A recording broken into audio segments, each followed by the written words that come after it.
صبح امروز رئیس شهر خوجند فردوس شریفزاده رهبر شرکت ترکی انتال برتلیک سوزه حمی بست اوگلو و هیئت همراهانش را که با سفر کاری در شهر و نواحی ولایت سوق قرار دارند به حضور پذیرفت.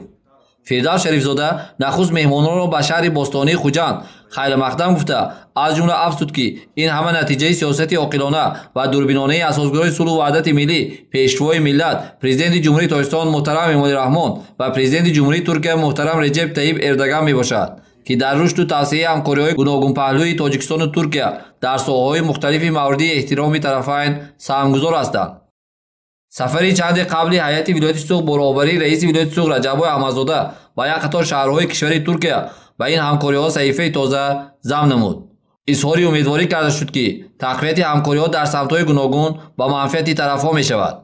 رهبر شرکت ترکی انتال برتلیک سوزه حمی بست اگلو از پذیرایی صمیمانه و دوستانه عرضی سپاس نموده زیبایی شهر خوجند تراوت و تازگی آن را وصف کرد. تاکید کرد که چنین شهر اقلیم تازه، مردمی کشادچهره، دارای مدنیت بلند، تاریخ کهن و رو به رشد و ترقیات هیئت همراهانش را به وجد آورده است. ضمن بازدید باغ‌های استراحتی، بوتانیکی و اداره کبودزارکاری شهر خوجند از زیبایی پرستی و مهنت دوستی و سبزکاری و آبادانی مردم شهر خوجند ذوقی تازه نمودند.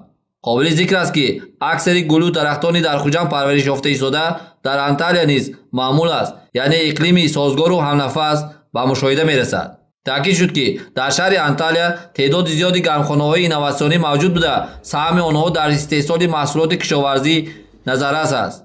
علاوه بر این مرکزهای زیادی پرورش گل و نهال‌های آرایشی فعالیت داشته در آن طرز و اصول معاصر پرورش استفاده می‌گردد. شرکت انتال برتلیک سوزه آماده است که در مصلحت، پرورش و دسترس‌نمایی گل و درختان همیشه سبز مطابق به اقلیم خوجند کمک عملی خویش را رسانند.